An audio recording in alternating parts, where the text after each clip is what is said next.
나발이 다윗으로부터 은혜를 입었죠. 다윗의 도움을 받았습니다. 양떼를 치는데 다윗의 도움을 많이 받았죠. 그럼에도 불구하고 다윗이 먹을 것을 요구했을 때 이 나발이라고 하는 사람이 다윗을 어떻게 해요? 무시해버리게 됩니다. 그래서 다윗이 나발과 그의 모든 남자들을 다 죽이겠다 작정을 하고 죽이러 갑니다.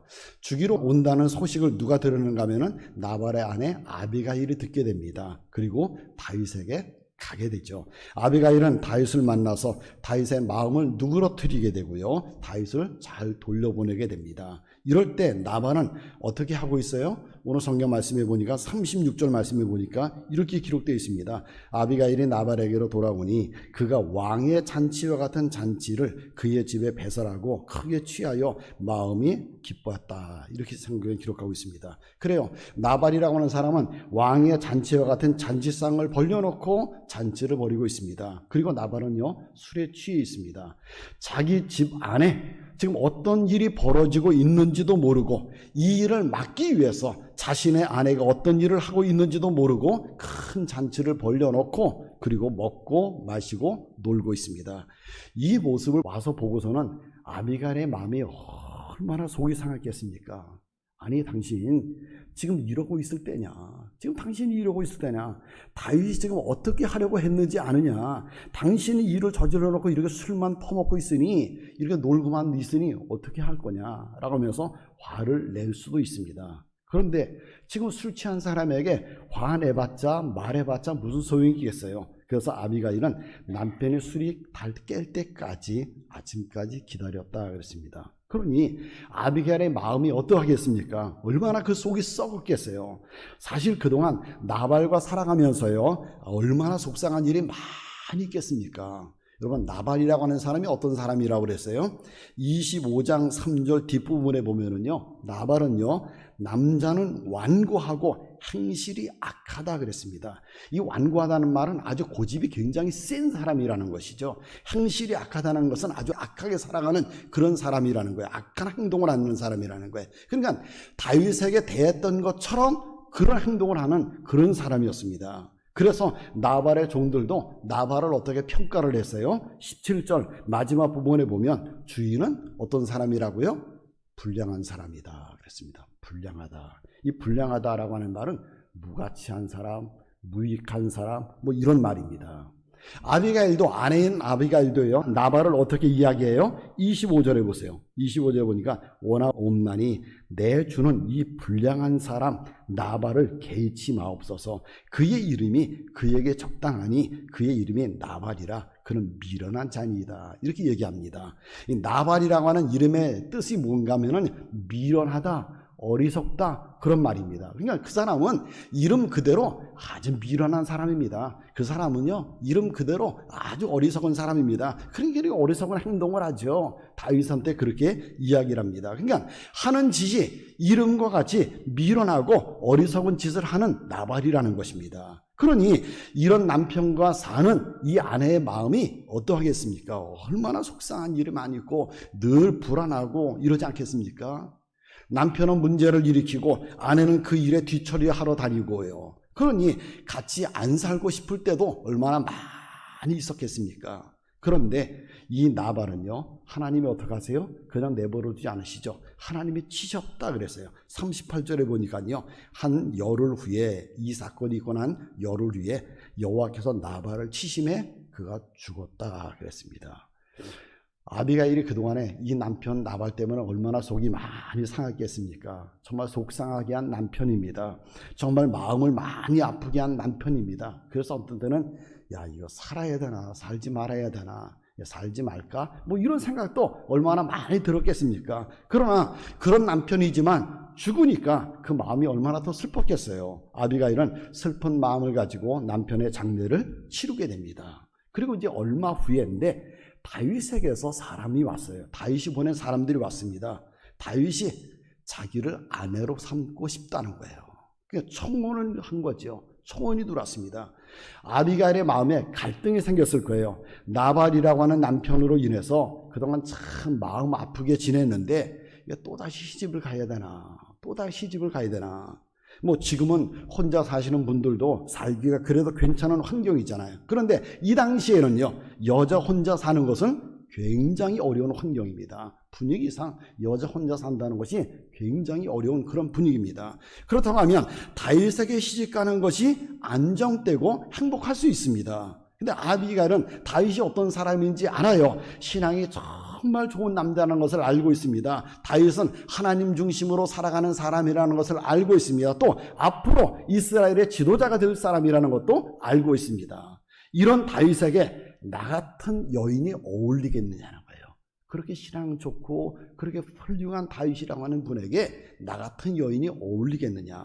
아비가일은 자신이 너무너무 부족한 사람이다 라고 생각을 합니다. 그래서 청혼이 왔을 때 이렇게 이야기합니다. 41절 보세요. 아비가일이 일어나 몸을 굽혀 얼굴을 땅에 대고 이르되 내 주의 여종은 내 주의 전령들의 발 씻길 종이니이다. 이렇게 고백을 합니다. 자신은 다윗의 아내가 될 자격이 없다는 것입니다. 너무 부족하다는 거예요. 오히려 다윗이 청혼을 할 때 보낸 그 사람들의 발이나 씻길 만한 그런 종이라는 것입니다. 이런 처지라는 거예요. 아비가일은 참으로 어떤 사람이에요? 겸손한 사람입니다. 겸손한 사람이에요. 지난 토요일 날에는 아비가일이 어떤 사람이라고 우리 봤죠? 지혜로운 여인이다. 지혜로운 여인이다. 이런 말씀을 들었습니다. 그런데 오늘 본문에 보니까 아비가일은 또한 겸손하고 마음씨 아름다운 여인이었습니다. 그래서 종들도 다윗이 나발을 죽이러 온다는 소식을 알았을 때 종들이 누구한테 이야기해야 돼요? 다윗이 나발을 죽이러, 주인을 죽이러 온다 그러면 누구한테 얘기해야 돼요? 나발한테 이야기해야 되는데 종들도 나발한테 가서 이야기하지 않고 누구한테 이야기합니까? 아비가일한테 가서 이야기를 합니다. 아비가일은 다윗이 온다는 이야기를 듣고는 풍성한 음식을 준비해서 다윗을 찾아갑니다. 그리고 다윗을 만나자마자 급히 나귀에서 내려서 다윗 앞에 엎드립니다. 얼굴을 땅에다 댑니다. 그리고 다윗을 향하여 주라 이렇게 부릅니다. 그리고 이 모든 일은 자기가 잘못했다. 내가 잘못한 것입니다. 자신의 잘못이니까 자기를 용서해달라라고 이야기를 합니다. 다윗의 문제를 해결하고 난 다음에 집에 돌아오니까 나발이 뭐하고 있어요? 잔치를 차려놓고 그리고 술에 한두 취해 있습니다. 이런 나발에게 자신을 자랑하지 않습니다. 아비가일은요, 내가 문제를 잘 해결하고 왔다. 당신이 문제를 일으켰지만 나는 해결하고 왔다라고 자기를 자랑하지 않습니다. 다음 날까지 기다렸다가 남편이 술이 깬 다음에 있었던 상황을 이야기해 주지 자기를 드러내지도 않습니다. 이렇게 아비가일은 어떤 여인이에요? 겸손한 여인이었습니다.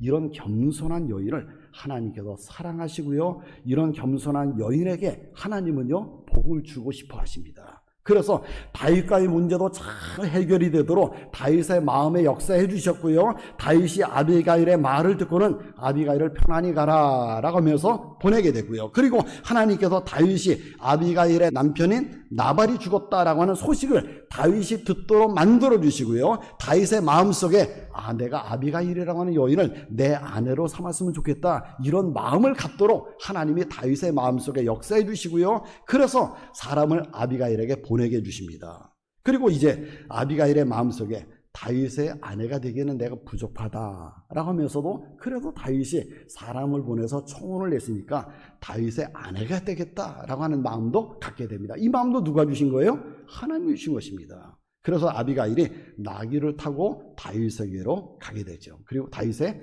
아내가 됩니다. 나중에 다윗과의 사이에서 길르압이라고 하는 아들도 낳게 됩니다. 여러분, 아비가일이 나발이라는 남편과 계속해서 살았다고 하면 얼마나 그의 삶이 힘든 삶이었겠습니까? 그런데 하나님께서 겸손한 아비가일에게 다윗이라고 하는 좋은 남편을 만나게 해 주셨습니다. 우리 어떻게 살아가야 돼요? 우리도 겸손하게 살아가야 됩니다. 겸손한 사람에게 하나님은 은혜를 베풀어 주십니다. 그래서 하나님 말씀하시기를 교만한 자는 하나님이 대적하시고 겸손한 자에게 은혜를 주신다, 이렇게 말씀하셨습니다. 시편 138편 6절에 보니까요, 여호와께서 겸손한 자들은 붙드시고 악인들은 땅에 엎드러뜨리는도다, 이렇게 말씀하고 있습니다. 이사야서 29장 19절 말씀해 보니까 겸손한 자에게 여호와로 말미암아 기쁨이 더하겠다 이렇게 말씀하셨습니다. 잠언 29장 23절 말씀에 보니까 사람이 교만하면 낮아지게 되겠고 마음이 겸손하면 영예를 얻으리라 이렇게 말씀하고 있습니다. 그래요.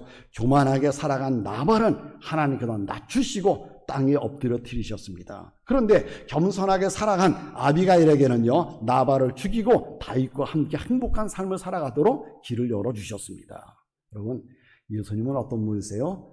늘 온유한 마음, 겸손한 마음을 가지고 살아가셨던 분이십니다. 그리고 마태복음 11장 29절에서 예수님 이렇게 말씀하십니다. 나는 마음이 온유하고 겸손하니 나의 멍에를 메고 내게 배우라. 그리하면 너의 마음이 쉼을 얻으리라. 이렇게 말씀하고 있습니다. 예수님의 겸손한 마음을 배워서 겸손하게 살아가라. 이렇게 말씀하고 있습니다. 나 마음을 높이지 말고 낮은 마음을 가지고 살아가라. 이렇게 말씀하고 있습니다. 여러분, 오늘도 삶을 살아가실 때 마음이 높아지려고 하는 마음이 생길 때도 있습니다. 좀 자랑하고 싶고 교만한 마음이 일어날 때도 있습니다. 이때 성령님을 의지해서 온유한 마음 가지고 살아가시는 여러분들이 되시기를 바랍니다. 낮은 마음 가지고 살아가시기 바랍니다. 겸손한 마음 가지고 살아가시기 바랍니다. 그래서 겸손한 마음을 가지고 살아가는 사람에게 은혜를 베풀어 주시고 겸손한 마음을 가지고 살아가는 사람을 기뻐하시는 하나님의 마음을 기쁘게 드리시는, 그래서 하나님이 주시는 행복을 누리면서 살아가시는 여러분 모두가 다 되시기를 주님의 이름으로 축원합니다. 이 설교를 들으시고 생각나는 분이 계시면 보내주세요. 그분에게 분명 도움이 될 것입니다. 그리고 여러분의 생각을 댓글로 남겨주셔서 함께 나누길 원합니다.